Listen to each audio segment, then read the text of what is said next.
Wilson is speaking out for the first time about the shooting that killed Michael Brown. Wilson says the altercation began after he asked the teenager to move out from the middle of the street.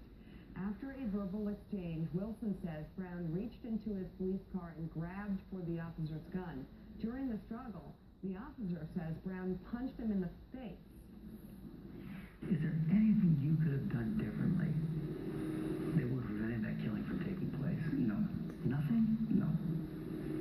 And you're absolutely convinced, when you look through your heart and your mind, that if Michael Brown were white, this would have gone down in exactly the same way? No. No question. No question. Something you think that will always haunt you? I don't think it's a haunting. It's always going to be something that happened. You have a very clean conscience. The reason I have a clean conscience is I know I did my job right. Does the interview... Not a very emotional interview, was it? Does it make anybody feel more like this makes sense, what has happened over the past 24 hours, Kathy? I thought the way he walked through every step of what happened, he seemed to have pretty clear recall of the events, and now it's what, 3 months ago? And yet he still seems to remember this happened in this sequence. I thought he came across, he's been, this guy has been demonized in many areas of the press and demonized by people down in Ferguson. And actually, I thought he came across as fairly calm and collected and was not as demonic in the course of that interview. Now, that doesn't negate the fact that it might not have happened, right? He remembers. There are other all the way he's describing, there are other witnesses' accounts which suggest something else happened. And it doesn't, I think, really negate the fact that when he says it would have been exactly the same if Michael Brown had been white, I'm less sure about that. I'm not sure I'd read too much into it, because I would be shocked if he were not well prepared for that interview by a lawyer. He still has significant legal exposure, and he would have been well prepared. A lot of mock questions, a lot of mock answers, and he would have been. But he was a credible interviewee. Yes, I agree with that. I think this interview, like everything in this case, depending on your point of view, you see two different things. Some people who don't like Officer Wilson saw somebody who was cold and didn't show enough emotion, didn't show enough remorse for what they wanted to see. And on the other side, they saw an officer who, as he said, was doing his job. So I don't think, in this case, like everything else in Ferguson, we're not all going to agree on one thing, because there are two different things. We can agree, though, that the makeup of the police department and just the system itself, and even some of the officials involved, if this officer is completely clean, and if he didn't do what he says he didn't do, the system was set up to fail him because it was so flawed that millions of people are going to have a hard time ever believing him. Joining us now from Atlanta, law policy analyst at Harvard Law School and assistant law professor at the University of Louisville, Dr. Laura McNeil. You've worked closely with police departments on how to work with youth in urban communities.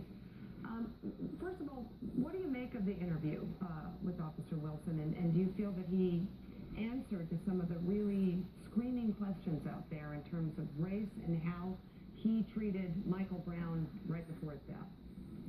I found Officer Wilson's interview to be quite disturbing, to be honest. He stated that he could not have done anything differently. But if you consider you have an unarmed teen jaywalking in the street with a handful of cigarillos that ends up on the floor in the middle of the street in a pool of blood dead, clearly he could have done something differently. And so I also found it disturbing that he seems to have such little remorse. I mean, there is a loss of a child's life, and he just seemed very almost stoic with respect to his response. What could he have done differently that day? Well, part of the problem is what the tragic death of Michael Brown represents is the practice of using adult policing practices on youth. Currently here in the United States, very few police departments actually include training on things such as youth developmental competence, meaning how do you de-escalate a situation from jaywalking to keep it from escalating to the point of murder. You say youth, he's 18, he's 6'4", and actually, if the testimony is correct, charged into the police officer's car and started punching. you've had the conversation around the table here. If I, a 6'4" man, did that in any community in America, chances are very good a police officer would grab for his or her gun and possibly use it against me, even though I'm white. Is that not fair to say? I think that's an interesting point that you've made. However, yes, he was 6'4" and 18, but developmentally his mind was that of a teenager. And based on studies that have been done in research in the area, teenagers are slower to respond to police commands. And so there are still things that Officer Wilson could have done as the adult in the situation, again, to de-escalate the situation from the jaywalking into a more peaceful outcome. He could have adjusted his behavior, language, and timing. You say that I make an interesting point. I wonder if you think it is the case, in fact, that really?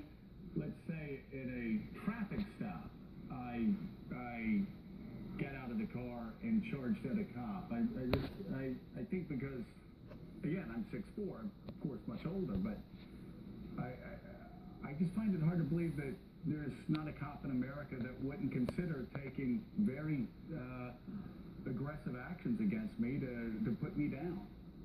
I think that a police officer would want to take aggressive action against you under those circumstances, but again, had Officer Wilson had training, it wouldn't have even gotten to the level of Michael Brown charging him, and that's, again, allegedly charging him. He would have been able, again, to transition from a jaywalking violation to perhaps a more peaceful arrest. So I still think that there's the lack of training amongst youth, and I have to be quite frank with you, there's definitely some implicit bias here, meaning this unconscious bias. He described Michael Brown's face as looking like a demon. Would he have described you as looking like a demon, meaning a white male of the same Well, I mean, if anybody's ever seen me charging at them, then yes, they would say I look like a crazy.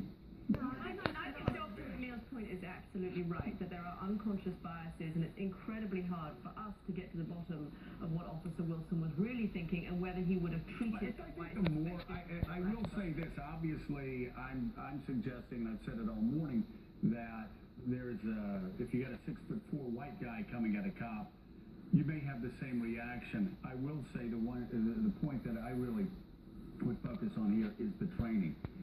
And the question, how does a jaywalking incident turn into an 18-year-old being shot dead and left in the street for 4.5 hours? And what department does that? And that would never happen to a white child. You're talking about staying in the street for 4.5 hours. Yes, yeah, I'm sorry. But as far as the shooting goes, you can understand once it escalates. I can at least understand once it escalated why that happened, because it would have happened to me or you, Willie, as a 6'4" guy. Yeah.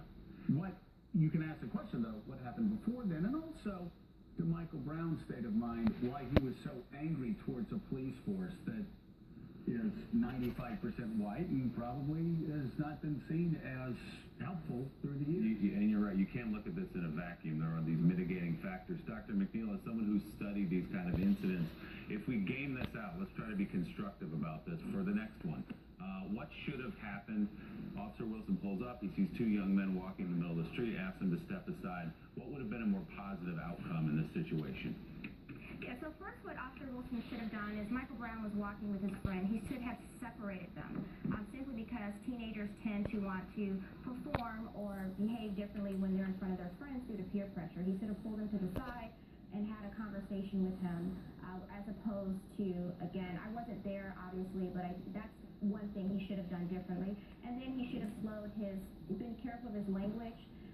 Had he had the training, he would have understood African-American cultural cues, meaning understanding that if we're talking with our hands or with a lot of passion, it's not an act of aggression, but a communication style. And so, again, there are several things he could have done with his language, slowing his language, not being confrontational, and, again, separating him from his friend.